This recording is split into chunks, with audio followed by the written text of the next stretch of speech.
So this morning we had one section, I'm dialogue with the president of CSI is John Hamry, and also now we have our opening panel, which we are very pleased to have four prominent U.S. Think tank representatives, but also think tank, both Ambassador Thru and myself from China. So really, it's a great pleasure to welcome all of you, particularly our audience very early in the morning now. Welcome to the CCG conference room. And this section topic will be meeting global challenges through innovation, core specific think tank perspectives. As we all know, the year 2021 experienced the continued COVID-19 crisis, and of course, geopolitical upheavals with government efforts to find multilateral solutions to the world's most pressing challenges, ranging from pandemic, health, and climate change, and security and trade. China and the U.S. being two largest economy and two largest country in the world, we have a really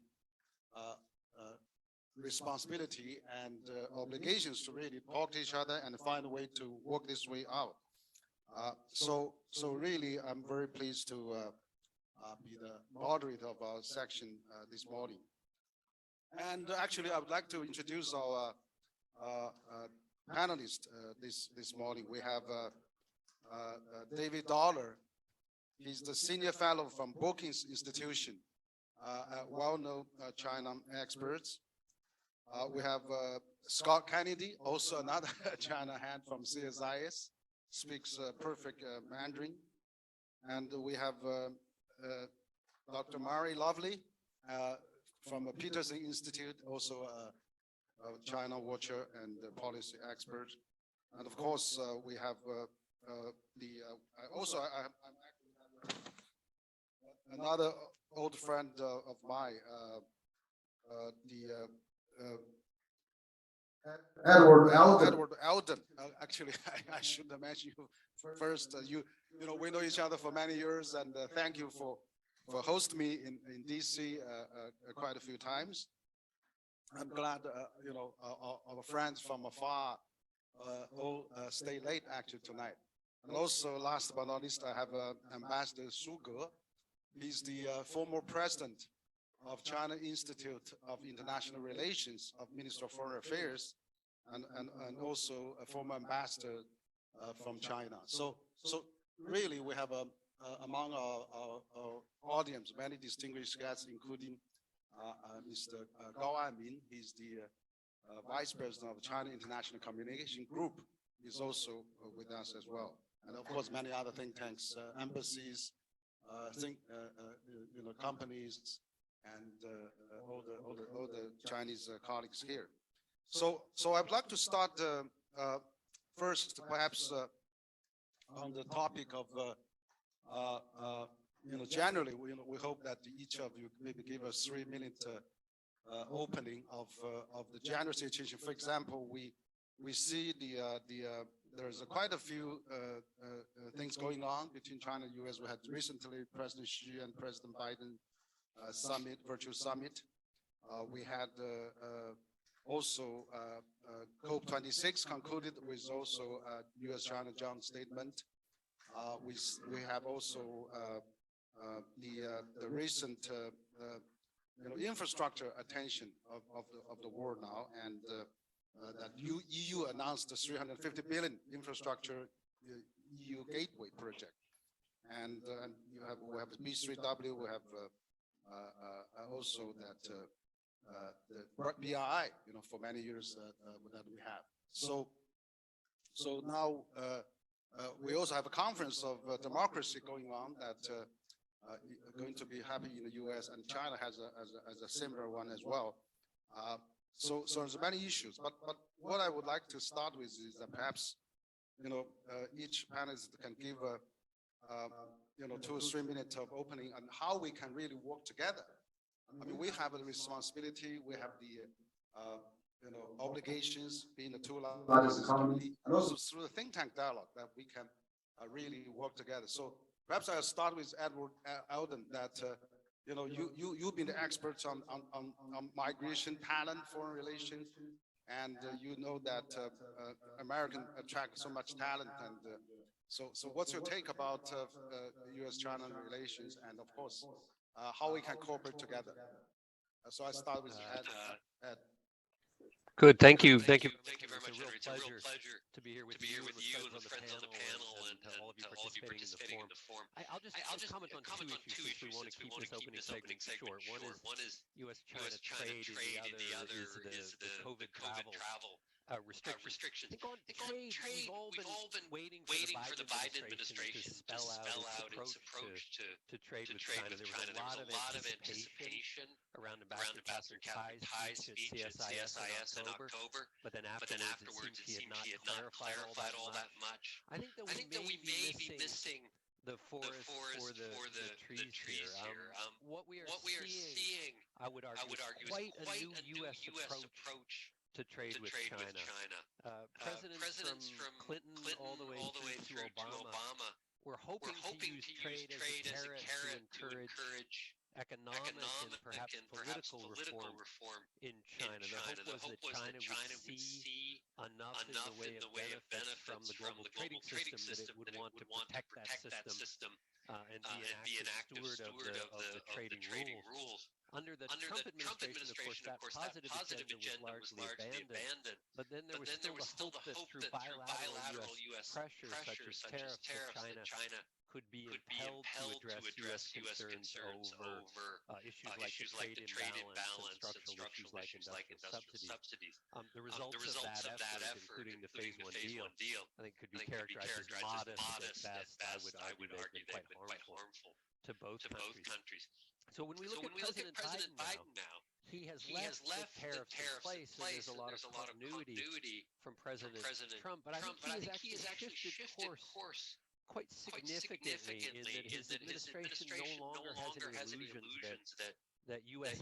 actions alone, either carrots or sticks, are going to alter Chinese behavior in any meaningful way. I took one quote away from the senior official who briefed U.S. reporters before the summit between Presidents Biden and Xi that was quite explicit on that point. He said, quote, I would like to emphasize that unlike previous approaches to policy with respect to China, the Biden administration is not trying to change China through bilateral engagement. We don't think that's realistic. Rather, we are trying to shape the international environment in a way that is favorable to us and our allies and our partners. I think this is a profound shift that I hope we'll talk about some. And just really briefly on the issue of people to people exchange. I've been writing a lot for the last 18 months or so about some of the unintended human and diplomatic consequences of the COVID travel bans.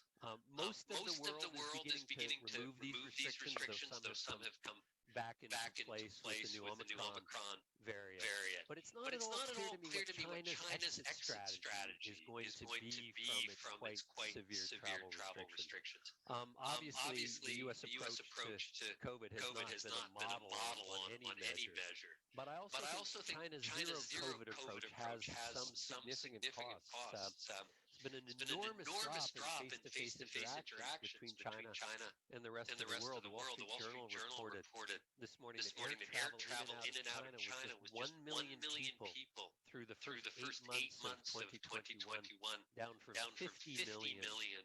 Yeah, it's 50 million in 2019 before the pandemic. And as we all know, in this call, many academic and research exchanges have been cut off as well. So I hope we'll talk further about how to address this problem. I fear that the longer there is this kind of physical isolation, the harder it's going to be to find grounds for cooperation. I think this is an area perhaps working through the World Health Organization or the International Civil Aviation Organization that the U.S. and China and other countries can make some progress in trying to come up with more common ground for international travel, even as COVID will obviously continue in some form. Let me stop there and turn it over to my excellent colleagues. Thank you, Ed. Thank you for your opening remarks. I think one thing you said very significant that the Biden administration do not seek, through bilateral efforts to change China. And I noticed that President Biden said that during his withdrawal from Afghanistan, that from now on, U.S. Does not seek nation building. And actually, he said that President Xi and President Biden summit that U.S. does not seek to change China or set up an alliance against China. So that actually is good to hear. So we hope that we can put that into practice. So now, David, I would like to have you opening remark as well. Dana, you are the World Bank expert. You have been working for many years. You used to live in China, looking after World Bank, all the activities here. And you have a dollar and cents, that podcast. I had the privilege to be interviewed by you about 2 years ago in DC. And so what do you think about all those economic and, of course, Sino-US relation, particularly now we have B3W and EU now announced 350 billion on the euros on infrastructure, and China's BI and things like that.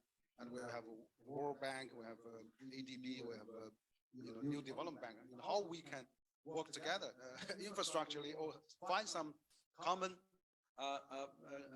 denominator that every country is have its advantage. So you are the expert. You are the expert, David. Your time, please. Well, thank you very much, Henry. It's a great pleasure to join this group. I think it's a great topic. Innovation is certainly the key to dealing with global problems. We can't possibly hope to limit temperature rise and climate change without new technologies.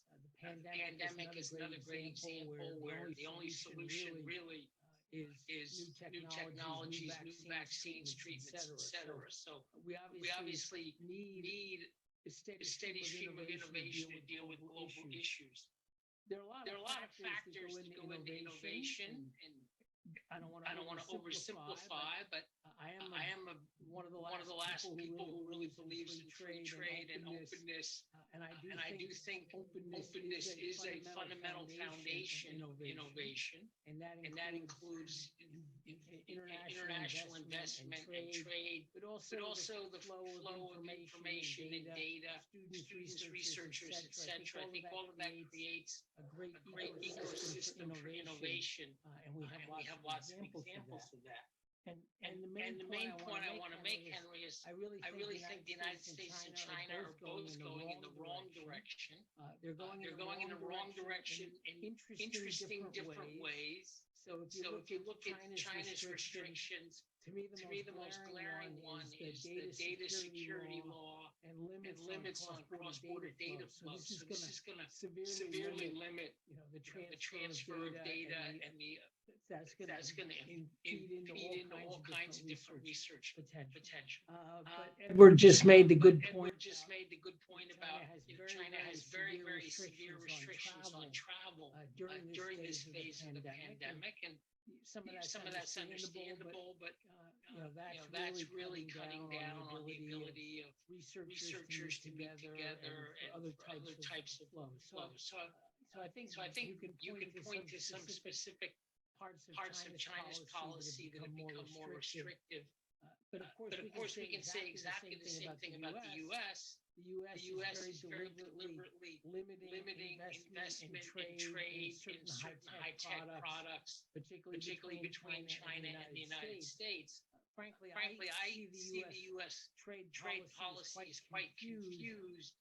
It's one thing for the senior officials to say we don't expect to change China, but you can find lots of commentary from the cabinet officials of this administration pointing to some specific trade problem issues and saying we're going to hold China accountable. We expect China to change these practices.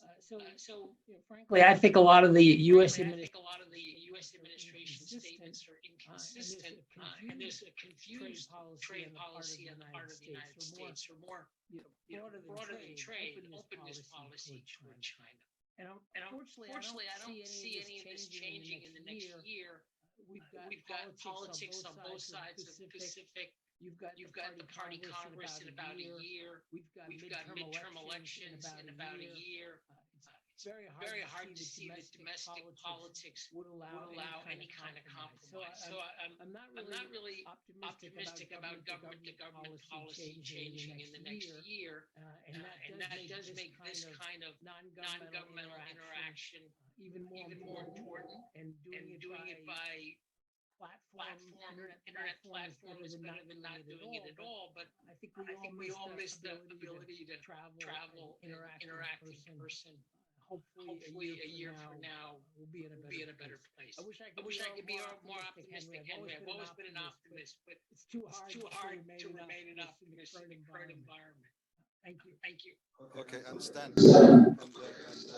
We do face a lot of challenges. I think that we have to really sort them out. But that's exactly where we're having this kind of a dialogue, and I think that is really important that we can find solutions to work together. But of course, that U.S. is also having a lot of challenge itself, and that's where we need to focus on our joint the common interests. Now, I'd like to turn to Scott now, and so Scott, I know that you have just recently published your China-U.S. Fighting pandemic report. I was also talking to John this morning about your new report with Council of Foreign Relations. So what's your take on China-U.S. relations, and of course also the about this report? Maybe it's also a good time.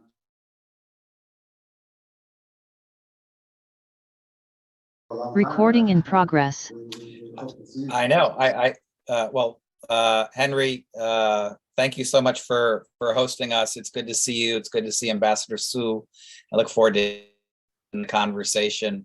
I already learned a lot from Ted and from David, and I'm sure from when Mary speaks as well. And CSIS is a think tank that we care a lot about China. We have 13 or 14 people who work 24/7, 365 on China, and we have a large handful of others who work on China part-time. And as you know, you just heard from the president and CEO of CSIS, John Hamre. He cares a lot about U.S.-China relations as well. We have no single view at CSIS, and in fact, our views change individually over time as the relationship and the two countries change. But we have a deep commitment to figuring out how to solve problems. That's what CSIS aims to do. I think that's what most think tanks aim to do, and we want to do that with other think tanks, not just in Washington, but in China as well. And that's why we published this report last week, co-written by myself and Huang Yanzhong at the Council on Foreign Relations, on how the U.S. and China can address issues related to global health security. And we provide a lot of specific proposals on how to address challenges in 6 areas, including travel, health infrastructure, biosecurity and biosafety, countering disinformation, and other issues. And we've gotten a lot of attention already in the United States and in China from our recommendations. I think no one's going to confuse me or Yanzhong as being, unadulterated panda huggers that say we should cooperate no matter what. We think there are certain conditions and goals that we want to achieve. And so we're hoping our report gets a positive hearing in all places, and that we can work on this agenda seriously to just even for America's self-interest, but it benefits China and the rest of the world. We hope so. There's obviously a bunch of other issues that we care about. I'll just mention 2 to add to the list that Ted and David already have made. The first is on the debate about decoupling.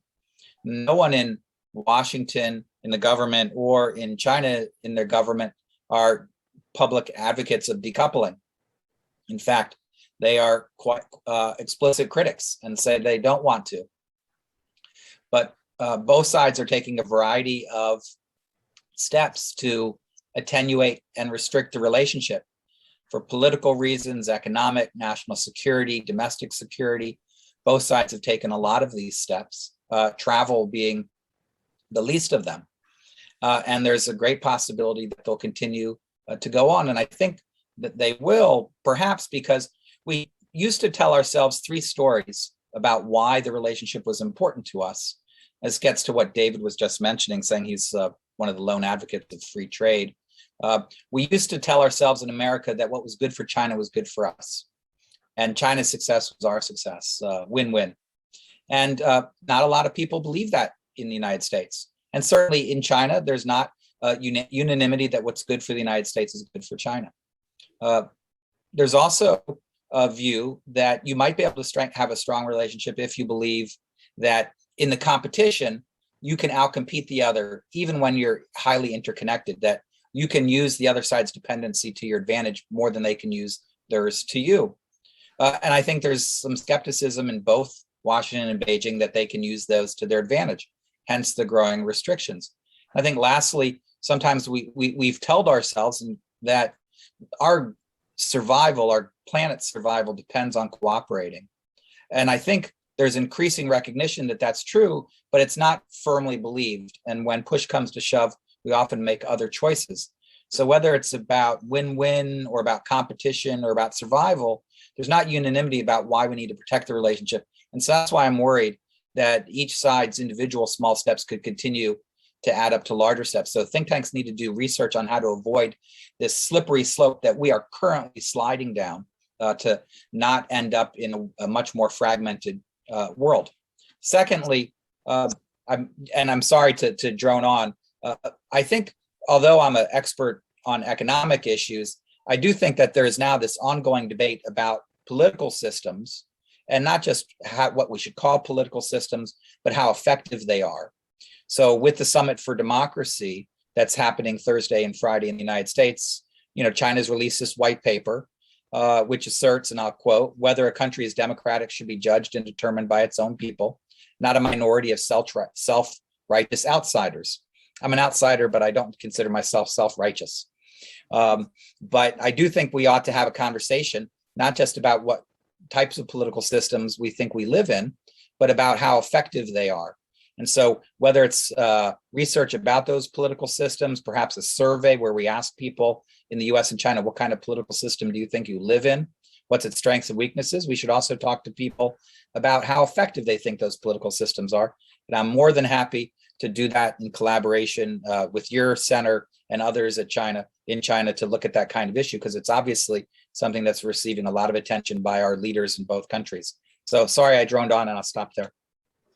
Thank you, Scott. I certainly applaud your idea that we do some more studies on study of democracy and effectiveness of how that works in different countries. That is a great idea. But also you mentioned about that at this particular time, the think tank, exchanges and data is so important. And as we're having this think tank summit, your advice is very timely. Now I'd like to turn Dr. Mary Lovely, and we've been on the seminar quite a few times for the past year, and so I'm glad you joined us. You are in the Peterson Institute. We know Peterson Institute is really a great supporter of free trade, and also including the CPTPP, and you are the expert on trade as well. So perhaps you can, from your angle, what's your opening remark on this? Well, first of all, Henry, I'm very happy to be here. Thank you for the invitation. And it's great to be here. This is like the lineup of top tier think tanks in the US. So it's a great panel that you've put together tonight, and I hope we can shed some light. I certainly have enjoyed hearing from my fellow panelists and hope that I can add to what they've said. I guess I took my charge tonight in a little different direction, which is I thought about it as policy innovation, not kind of policies for innovation, because we are here from the think tank community. And I think in one way or another, all of us have been deeply concerned about dialogue between US and China. Many of us participate in different tracks of dialogue.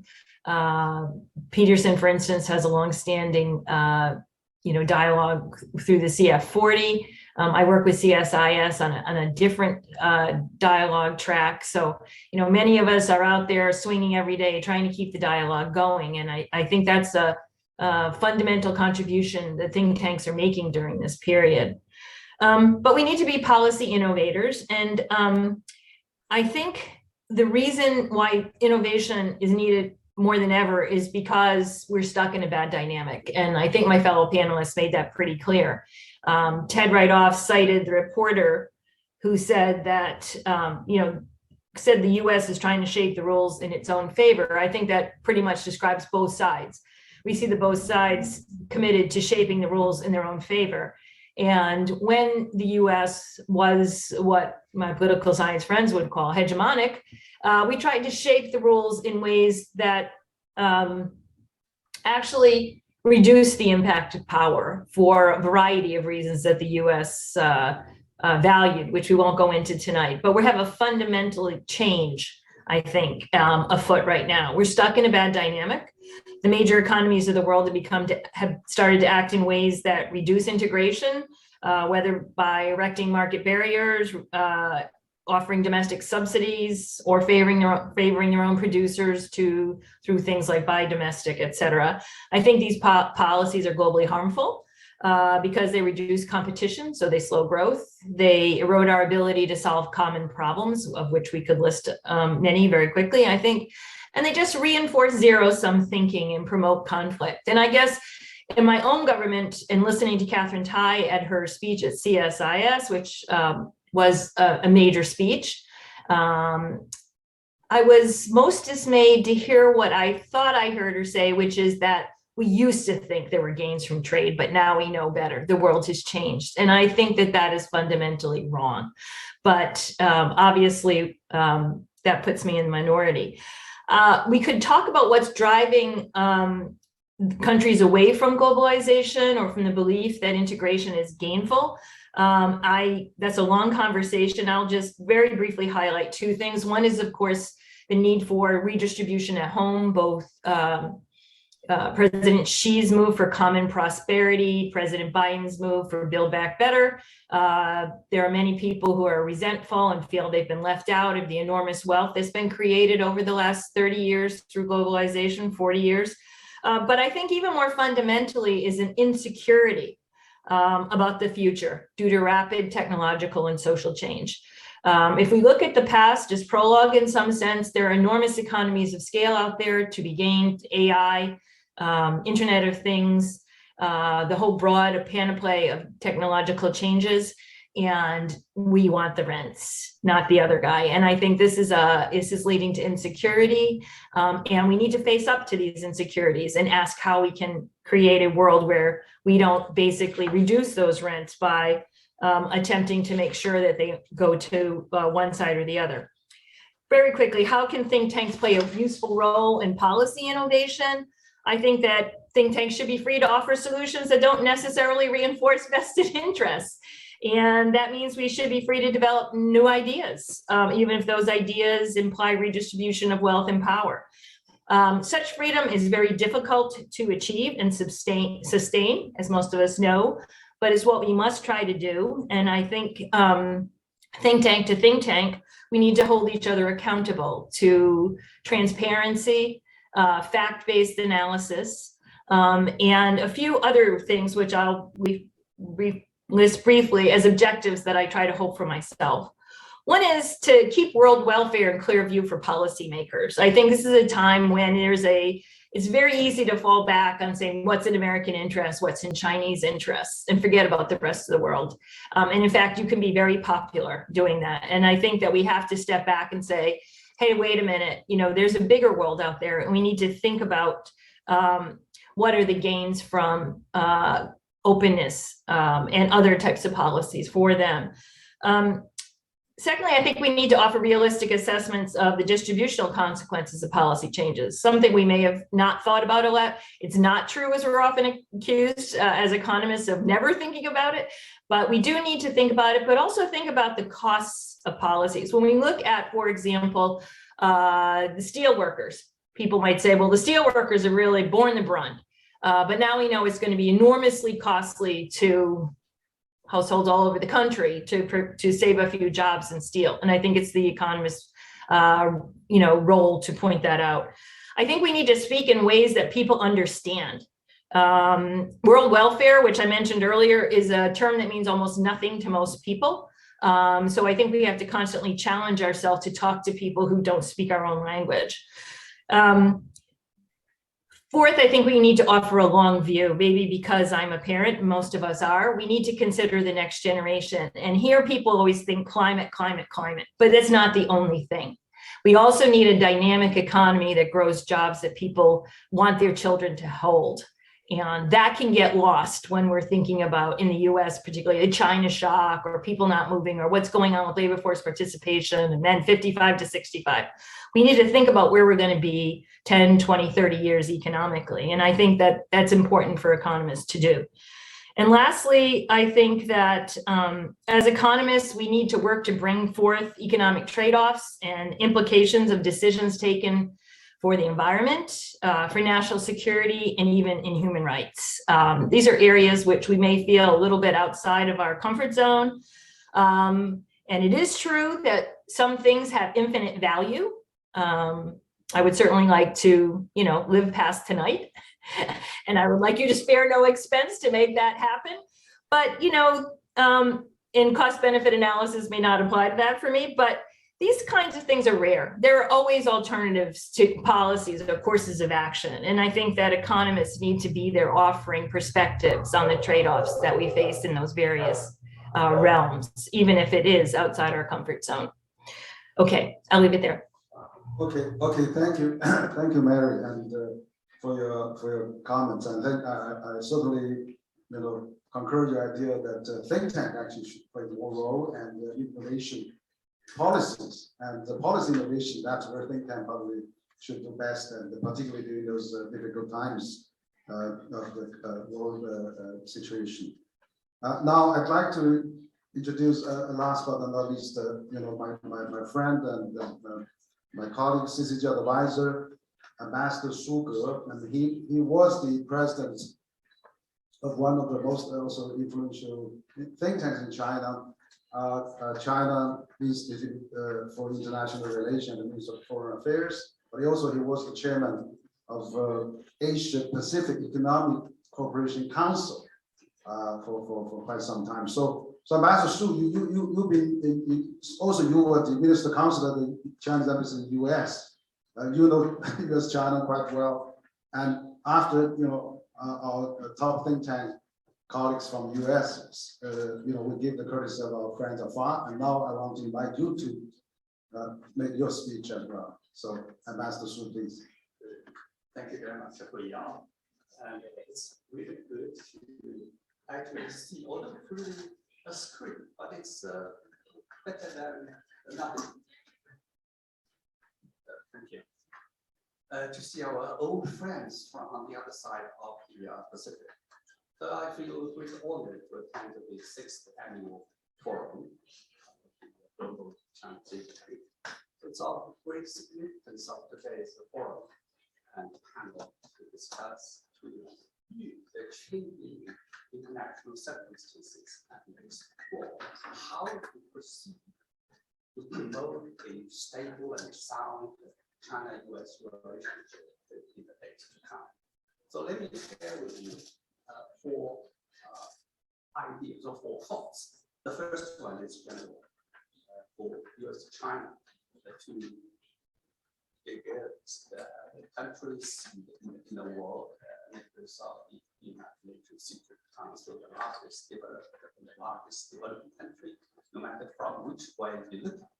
This relationship is not only a bilateral relationship. It concerns the peace and stability in the Asia-Pacific region and in the world. In a word, in a sense, even the future of the world. So we, as you all know, that the US-China relationship fell into the most difficult and grave period since the establishment of diplomatic relations. Well, there are many reasons, but one of the reasons is that there was a policy change in your strategic national strategic report. Although China has not been written as the adversary, however, it is felt at this side of the Pacific that somehow in the mindset of some US strategists, China has been selected as an imagined adversary. So there are very strong negative sentiments on the outside. I think that the most recent, as Huiyao just now pointed out, a dialogue, virtual summit between the two presidents, that was very timely. Of course, we know that only one dialogue will not solve all problems. Yet, the very fact that these two presidents were able to sit down at the top, this sent out very important gesture. Because if we were to summarize the gist of the meeting, I think that would be non-confrontation. At least we can look into the future and try to look into the future and build into that direction. That is a non-confrontational and essentially cooperative and coordinated relationship. And the second point I would like to make is that, as you can see, the Chinese side has mentioned this number of occasions that China and US are two biggest nations in the world. We have differences in political structure, we have differences in economic systems, differences in history, culture, and so on. Yet, we are members of the global village. And we need to respect each other's core interests and major concerns. I'll just mention one aspect that is to Chinese side, that is Hong Kong, Xinjiang, Tibet. All these are not matters of democracy or freedom. They concern China's territorial integrity and sovereignty. And I would like also to especially mention that Taiwan issue. Just now, Huiyao mentioned that there is a conference going on, and then Taiwan has been invited to the summit of democracy. And the Chinese foreign ministry has made a very strong statement against this. So I think that I will mention this example to indicate that Taiwan issue is one cornerstone in US-China relationship. US will urge the US side to keep its China principle, one China principle, and one China policy. And the third point I would like to mention that we have so many differences, yet we need to find common ground. That's the most important. If we cannot solve or erase all problems, we need to find a way, a platform in which our common ground, our shared interests would transcend our differences. So that's why President Xi Jinping talked with his most recent virtual dialogue with President Biden. He said we need to have peaceful existence in our relationship. We need to manage our differences. And lastly, I would like to elaborate a little bit on cooperation, the need for cooperation. The most, on international regional level, there are three most pressing tasks on the world scale following the pandemic. That is, the number one is how to cope with COVID-19. Number two, climate change. Number two, world economic recovery. I think that China is ready to coordinate the policies and work with the United States in all these areas and for the good of international community. The most recent coordination dialogue between the two countries on climate change is a good case in point. I think the joint declaration in Glasgow sends out very positive signals and expectations. China and US are both members of the permanent member of the UN Security Council. China stands ready to coordinate cooperate within the United States to tackle global challenges such as I said just now, climate change, public health, and strength coordinated cooperation on some regional issues such as the Korean Peninsula, Afghanistan, Myanmar, and other international and regional issues. With regional hotspots and global challenges emerging in one after another, areas for China and US cooperation are expanding rather than shrinking, and the prospects for interaction are broadening rather than narrowing. In the post-COVID era, supply chains are undergoing rapid changes and adaptation. So trade and economic cooperation have direct bearings on the interests of our peoples. The US and China need to sit down and share our visions and compare notes on how to spur economic recovery and financial stability. China and US need to work together to empower international organizations such as WTO, G20, and as we mentioned just now, CPTPP. So to enable these international organizations to play their roles as platforms for solving global economic problems.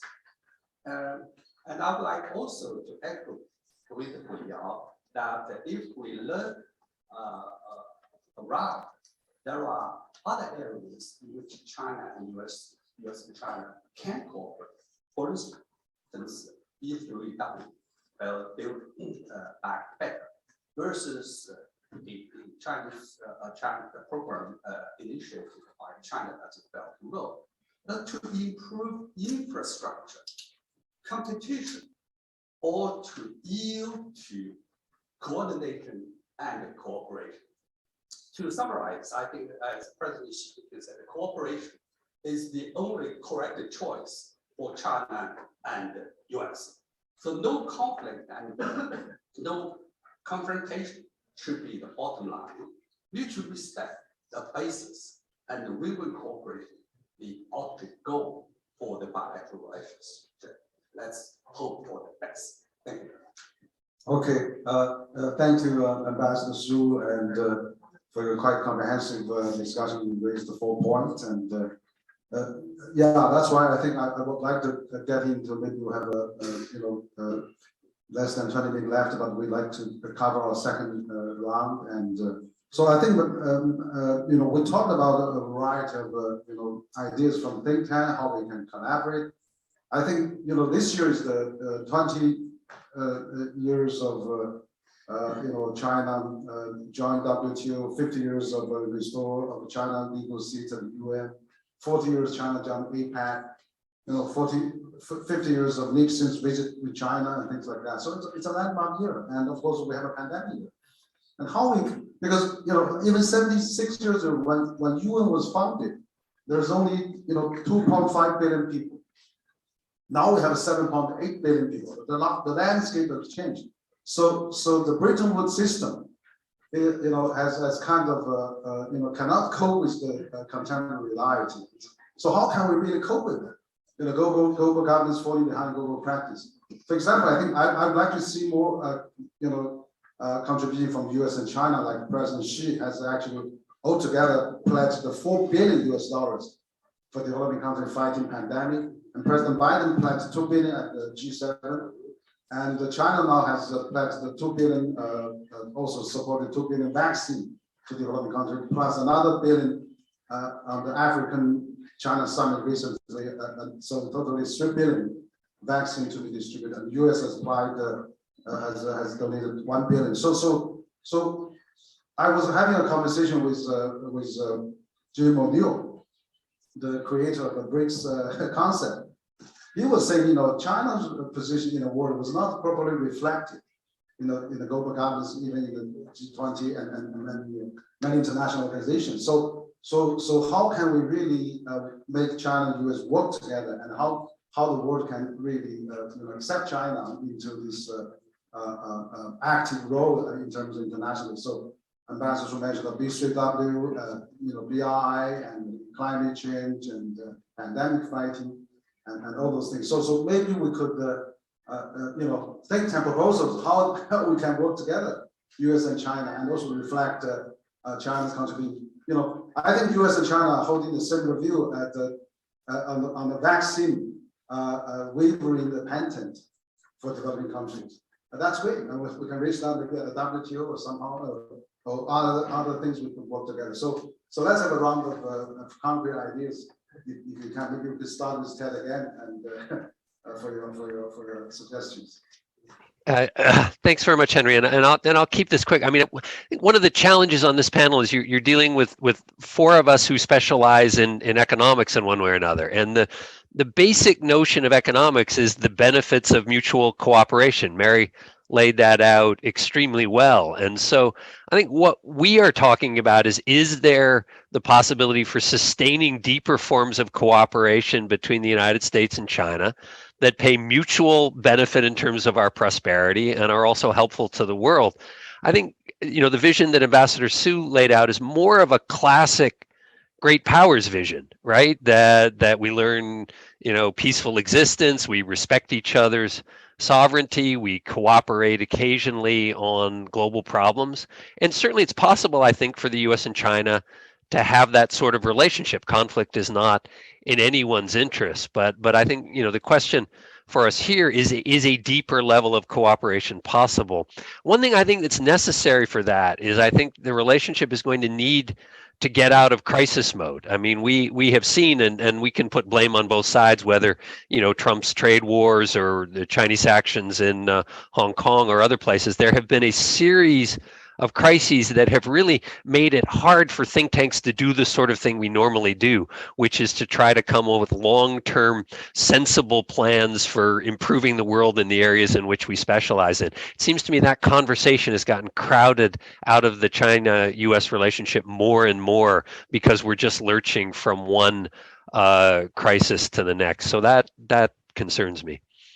Okay, thank you. Yeah, you're right. We have to contain the crisis and really seek the common ground. And so David, what's your think on those issues? David, please. Well, I think we all agree there are a lot of global issues where the US and China need to cooperate, and lots of other countries are important too. I think in some ways we're living in an era of middle powers who are playing important roles in keeping TPP alive, for example. I think there are quite a few examples. So, let's not get hung up on a G2 idea, but we are the two biggest, and it's hard to imagine effective global progress without cooperation. Now, the idea I want to add to this discussion, a very simple one, which is I think we're much more likely to be able to work together in multilateral fora than bilaterally. I think there are just a whole lot of reasons why the bilateral relationship is quite poisonous now, and I don't see that changing in the next few years. But we have a mutual interest in essentially strengthening different global institutions. The International Monetary Fund, I think, has done a pretty good job dealing with the various debt problems and financial issues, but IMF needs more resources. And clearly, developing countries led by China are seriously underrepresented in the IMF. So there's a potential compromise there of governance reform combined with more resources from China and other developing countries going into the IMF. I mean, the theme I want to develop just very briefly is, if China is willing to put more resources into multilateral fora, I think there's all kinds of evidence that leads to better results than just pursuing things bilaterally. That's true for the United States as well. So what we're doing on health, the development of vaccines is something of a special case, but actually building the health systems in poor countries to deliver vaccines and other healthcare, that's much more difficult. It's done much more effectively by multilateral institutions than by bilateral donors. So I think you've got potential to reform the development banks. And then we all know we need WTO reform, and that's probably the hardest of all. But there's, I think, potential areas for compromise. But all of these would require the two biggest countries, to essentially, I don't think you're turning over your sovereignty. I think you're making a decision, to be part of a collective pact. But I think the two big powers to kind of recommit to multilateralism, put more resources in, then we're going to have to argue a little bit about the details of objectives and modalities. But I think that that's much better than the current arguments that we're having. Thank you, Henry. Yeah, thank you, David. Absolutely, I think you're right. We need to strengthen multilateralism, and China already play actively on the multilateral scene, as I indicated on pandemic fighting. China donates quite a lot to the developing countries, and so. But how we can work that into a multilateral system and give China more recognition? Exactly, I think we need to work on. I mean, as you said, IMF. I mean, China had some IMF expansion after financial crisis, but for the last 5 years, and then we stuck. We do not have any new improvement on China's growth there. So you're right. I think we could do more. I totally agree with you. And so Scott, maybe your second round of thought on these issues. Sure. Say, I haven't been in China since December of 2019, but a few weeks ago I flew to Singapore, and we flew over the North Pole. I came down through Inner Mongolia, over Xinjiang, Yunnan. So I've been to China just at 41,000 feet. So I'm hoping next time I can land on the ground and get off the plane, and then I'll be able to see you all in person, because you're very small from 41,000 feet looking down. I would say more seriously, 5 years ago, CSIS, my program, we hosted an event celebrating the 15th anniversary of China's WTO entry. And we had Ambassador Charlene Barshevsky and Ambassador Zhang Xiangchen speak at the event. Both of them participated in the negotiations for China's entry 15 years prior to that, interacted with each other a lot. Ambassador Zhang is now the Deputy Director General of the WTO, in charge of research and many other issues. And even in 2016, right, there was still some trepidation about the health of the WTO and where it was going. That's, pre-Trump, right? And there was concern that because of the different economic models that the US and China have, and China's scale, that peaceful coexistence within the WTO would be difficult. And here we are 5 years later. I'm sure they both recently spoke at an event, or about to do so tomorrow. I think the Asia Society is hosting them for an event. And I bet you there's not going to be as much ambivalence. There's just going to be general sadness. Two areas where we would need to see progress at the WTO when they eventually get the 12th ministerial together. The first would be on fisheries. They've been negotiating an agreement on fisheries for a long time. And it'd be great if all the important parties to that agreement that have stakes in it, including China, can make the types of concessions and cooperate with the spirit that Ambassador Su suggested. The other is, I think, the issue that is central to whether or not the WTO has any future. And that's a question of government support for industry.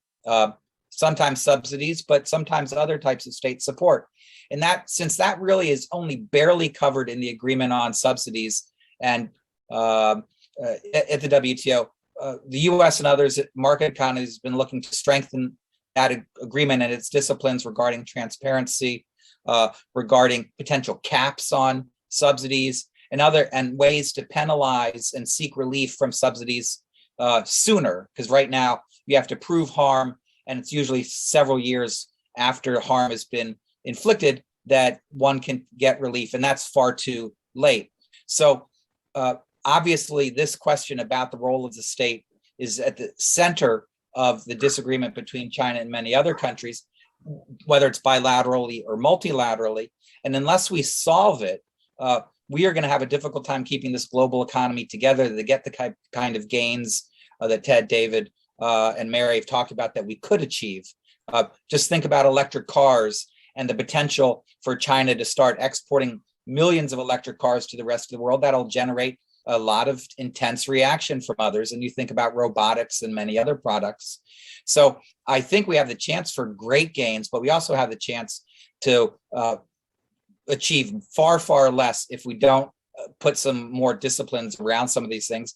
And that requires some self-sacrifice from some of the larger members of the international community, including the US and China. Yes, thank you, Scott. I think you have made a lot of comments on the multilateral system, WTO particularly.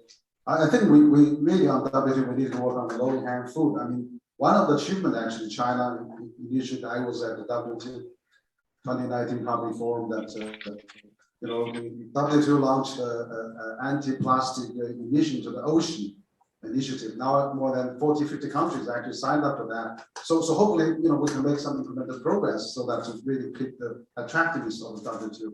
So thank you for your comment. Now we have Mary. So your last word, please. We are coming to almost the end. Mary, please. Thank you. So I think there's no question that there's a need for renewed global governance, not just renewed global governance. We need global governments in new areas. So this is very clear to all of us. However, and I have to say, I agree with David that multilateral forum may be the best way to solve this, best venue for solving these problems and implementing the solutions. But it's only going to happen when there's leadership within these fora. We know that the WTO, for example, is just drifting. Despite everything that we hope for, it's drifting. I mean, Scott was very articulate what the problems are. We're familiar with them, but it's drifting. It has to have leadership. The EU might step up, Japan might step up, so different groups of countries might step up. But in the end, as long as the US and China see this as sort of a forum for conflict, we're just not going to move forward. So I guess that, right now, I think this relationship remains central. It may be that it comes down to trying to find some way of thinking about the role of the state that allows for continued commercial and other types of interactions, as Scott suggested. I don't know. There are certainly minds greater than mine that are being, working on this. Yet we see what has happened. In some sense, the delay to do the Omicron variant may have given us all a bit of relief from a WTO ministerial that might not have produced anything and led to even more deflated expectations. So, I think that we will start to see what the cost is going to be. I do not see EVs being exported from China to the United States anytime soon, for example. I think we'll see real trade restrictions if we don't try to find a way forward. Henry mentioned the Chinese initiative on plastics in the ocean. Anyone who's ever swam or gone in the ocean in Asia certainly believes this is needed. But I think this kind of innovation is really hard. And I go back to the role of think tanks in innovative policy. It's really hard, just as all the joint initiatives, because are we going to lead to open clubs or closed clubs? We come back to the sort of same issues on different platforms, digital agreements. Are we going to have closed agreements or open agreements? One leads probably to balkanization, but at least there'll be agreement and moving forward. The other may just, open's nice. Everything on an MFN basis is nice, but we're never going to achieve any agreement by insisting on that. So, we have a lot of thinking to do in the think tanks and a lot of innovating to do. These are very, very difficult problems. And I don't have a magic wand, but I think that the US-China relationship and some healing there remains central to making any progress. Thank you, Mary. You're right. Some healing we needed for China-US relation, and then innovation of think tank is really the key for and also to sustain multilateral system. So, Master Su, your last word, please. We are running out of time. Just one line. It is as President Xi Jinping said that the cooperative relationship between China and US is not a choice for us. It's a must. I think for China and US, our cooperation may not be enough to solve all world's problems. However, for major world international problems, issues. If these two do not cooperate, it will be impossible to be solved. So US-China cooperation is indispensable for solve all major world problems. So thank you very much. Thank you, Ambassador. That sounds like a good summary of our opening webinar of the special section on the 6th China Global Think Tank Innovation Summit. So basically, we're coming to the end. I think we had an excellent discussion. Exactly, I think we need a dialogue like this and for think tank to exchange and also to propose all the good ideas if we do our best. So I'd like to thank Ted Alden, Senior Fellow, Council of Foreign Relations, David Dollar, Senior Fellow, Booking Institution, Scott Kennedy, Senior Advisor and Trustee Chair in China Business and Economic CSIS, and Mary Lovely, Senior Fellow, Peterson Institute of International Economics, and also Ambassador Su Ge, former President of China Institute of International Relations, Minister of Foreign Affairs. So on behalf of the CCG and also our live audience, about 100 people in the CCG conference room, we want to thank you very much, and we hope to see you again next time. Thank you. Goodbye. Thank you. 嘉宾刚刚结束的是本届知乎创新年会的特别